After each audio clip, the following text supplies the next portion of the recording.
कार्यक्रम को भारत माता की, भारत माता की, भारतीय जनता पार्टी। अब उम्मीदवारी ऐसी तो नहीं है कि पार्टी चाहे जो लाइन में खड़ा हो जाए टिकट दे दे, बस की लाइन दे दे, कोई रेल की हवाई जहाज की लाइन नहीं। क्या तो पार्टी पूरा विचार करके कि कार्यकर्ता क्या चाहता है। वास्तव में किसी को भी टिकट देता है तो ये कार्यकर्ता देता है, किसी को दंडित करता है तो ये कार्यकर्ता करता है। इन नेताओं को क्या अधिकार है जो लाइन में खड़े टिकट की गाली इन कार्यकर्ताओं को दे रहे हैं? लाइन में खड़े टिकट के दोष इन कार्यकर्ताओं को दे रहे हैं, बरगला रहे इन कार्यकर्ताओं को। अपने मैं पिछले 30 साल की बात कर, 3 बार नाना साहब लेंगे, 2 बार चावला साहब और 1 बार हुक्म देंगे, 30 पूरा भी। इन 30 साल के कार्यकालों के काम गिनो। ऐसा कौन सा माइलस्टोन है, कौन सा इनका मील का पत्थर गाड़ा, वो बता दो आपको। क्या आपने मनासा का भला किया? सब काम मंदसौर में, मुफ्त की जमीनें मंदसौर में लेंगे, लायक मनासा से अतिक्रमण भी मिल लिया 40 एकड़ पे जो भी खाली करवाया हुआ मेडिकल कॉलेज के लिए। इतना दुरुपयोग पद का।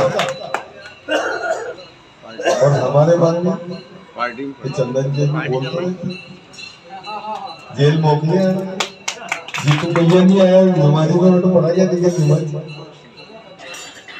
भाजपा ने आपको फिर से प्रत्याशी घोषित किया है, उसमें आप क्या कहेंगे? भारतीय जनता पार्टी ने नेताओं की मांग पे और मेरे काम को, मेरी परफॉर्मेंस को मुझे फिर से प्रत्याशी बनाया। तो इस विश्वास के साथ कि पिछली बार से मैं अधिक विधानसभा में इस बार चुनाव में कांग्रेस एकजुट हो गई है, इसको लेकर मंगेश संघवी ने नरी नाटा को समर्थन दे दिया है। इसको लेकर भाजपा की क्या रणनीति रहेगी? कांग्रेस पहले भी एकजुट थी, जब इससे पहले उम्मीदवार लड़े तब भी कांग्रेस एकजुट। कांग्रेस का जब वजूदी समाप्ति की हो रही तो उसके एकजुट होने से नहीं होने से भारतीय जनता पार्टी के उम्मीदवार को कोई फर्क नहीं पड़ता। जो हमारा कार्यकर्ता उससे इस बात का कोई फर्क नहीं। जैसे कि कुछ खबरें आ रही हैं कि बीजेपी के जो कुछ कार्यकर्ता हैं वो निर्दलीय चुनाव लड़ना चाहते हैं, तो इस मामले में आपका इस पर क्या असर पड़ेगा?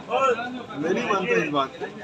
ठीक है, पार्टी को प्रेशराइज करने के लिए, दबाव डालने की दृष्टि से बात हो सकती है, लेकिन मेरा ऐसा मानना है कि वो सब भारतीय जनता पार्टी का कार्यकर्ता है और पार्टी के अनुशासन से कोई बाहर नहीं जाएगा।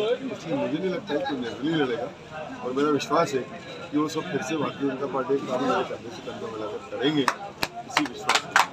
आने वाले कार्यकाल के लिए आपकी क्या योजना है? मेरे अगले कार्यकाल में विकास जो बाकी बचे हैं वो पूरे करना है और इस क्षेत्र का समुचित विकास हो। समुचित विकास तभी होगा जब यहाँ एजुकेशन सिस्टम अच्छा हो, यहाँ बच्चे बाहर नहीं जाएं, यहीं पढ़ाई करें, यहीं उनका पढ़ाई लिखाई हो और वो अनावश्यक खर्च से परिवार बचे। इस दृष्टि से मेरा ऐसा मानना है कि यहाँ एजुकेशन की अच्छी सिस्टम हो, जिसमें रामपुरा हमारा बड़ा पुराना एजुकेशन सेंटर रहा है वो लगभग समाप्त कर दिया। यहाँ एक बड़ा एजुकेशन सेंटर बने, कोपरेश्वर में एजुकेशन फैसिलिटी नहीं है, वहाँ की भी करीब 2-2.5 हज़ार बच्चे बाहर पढ़ने जाती है। वहाँ एजुकेशन सिस्टम की व्यवस्था चाहिए, तो वहाँ भी फैकल्टी चाहिए, वहाँ भी कॉलेज चाहिए और मैं चाहता हूँ कि अलग अलग विधाओं में यहाँ कॉलेज खुले तो बच्चे हमारे यहीं पढ़ें।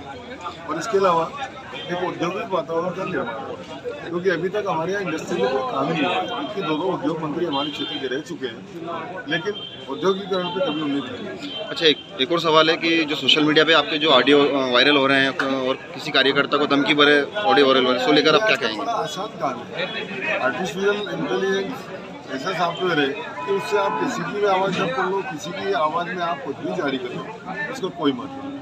मेरे जितने ऑडियो रिलीज हुए मेरे कार्यकर्ता खड़े हैं भारतीय जनता पार्टी के। सच्चाई तो ये बताएंगे कि माधव और किसी काम में ले था क्या। 18 महीने मुझे काम करने के मिले, उसके पहले 2 साल कोरोना के निकल गए, 15 महीने कमलनाथ सरकार के। उस समय में खराब नहीं था, मेरे 18 महीने के कार्यकाल में जिसमें मैं 4000 करोड़ रुपये लग गया तहसील में, और उसमें मैं खराब हो गया, मैं गाली भी देने लग गया, मैं भ्रष्ट भी हो गया, ये सब इनका मानना है। तो क्या उस कार्यकाल में 18 महीने में मैं काम लाने में व्यवस्था है या ये धंधे करने में व्यवस्था, तो ये फिर काम आए किसी, और अगर ऐसे ही आ जाते तो ये भी कर लेते इस काम में। जिस गांधी सागर को लेकर एक आवाज़ कभी पिछले 60 साल में उस विधानसभा में नहीं उठाई, किसी ने एक लाइन नहीं बोली कि इस गांधी सागर का दुख क्या है हमारा, आज वही लोग चैलेंज कर रहे हैं।